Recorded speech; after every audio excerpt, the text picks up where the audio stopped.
আপনার ভিডিওতে ভিউজ কমে গেলে যে কাজগুলো করবেন, আপনি যখনই দেখবেন আপনার ভিডিওর ভিউজ কমে যাচ্ছে কিংবা কমে গেছে, আপনার এঙ্গেজমেন্টের দিকে ফোকাসটা বাড়িয়ে দিবেন।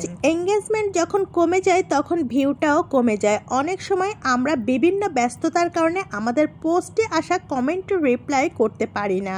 কালকে আপনাদের বলেছিলাম যে আপনাদের কোনো ভিডিওয় যদি ইস্যু থাকে এভাবেই আপনারা দেখে নিতে পারবেন। আমি কিন্তু আমার পেজে চলে এসেছি। এই যে আসার পর নেটস রিভিউ নামে একটা অপশন থাকে, সেখানে আপনি ক্লিক করবেন। একটু টাইম নিচ্ছে, নেটওয়ার্কের প্রবলেম সেজন্য হতে পারে। দেখেন এখানে আমার কোনো মিউট ভিডিও নাই কিংবা আমার এখানে কোনো প্রবলেম নাই। এখানে লেখা আছে this page is only visible two. এরকম যদি আপনার পেজেও থাকে তাহলে ইনশাল্লাহ আপনার ভিডিওসে কোনো রকম কোনো প্রবলেম নাই। আর অবশ্যই আপনার নেটস রিভিউ নামের অপশনটাকেই কিন্তু ক্লিক করে আপনি দেখে নেবেন। সব আপুরা আমার ভিডিও দেখার মাধ্যমে ব্যাপারটা বুঝতে পারেনি, আমাকে অবশ্যই নক দিবেন, আমি আপনাকে বুঝিয়ে দিব।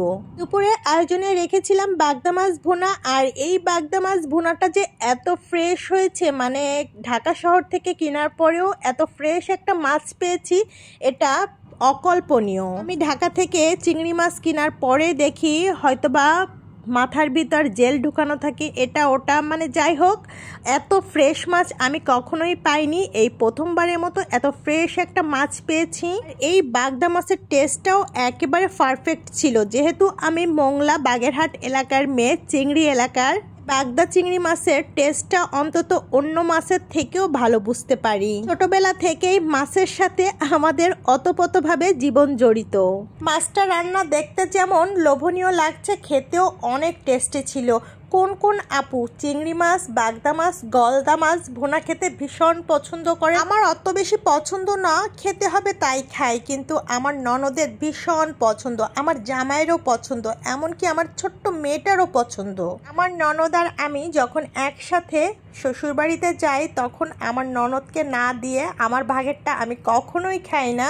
বিয়ের প্রথম দিন থেকেই আমি জেনে আসছি আমার ননদ চিংড়ি মাছ, বাগদা মাছ, গলদা মাছ এই জিনিসগুলো ভীষণ পছন্দ করে। আমার জামাইয়ের সাথে শেয়ার করে না খেলেও আমি আমার ননদের সাথে সবসময় শেয়ার করে খাই। এই তো আমার মাছ রান্নাটা কিন্তু অনেকটাই হয়ে গেছে, এখন আর একটু জাল দিয়ে নিব, তাহলে আমার মাছ রান্নাটা একেবারে ডান।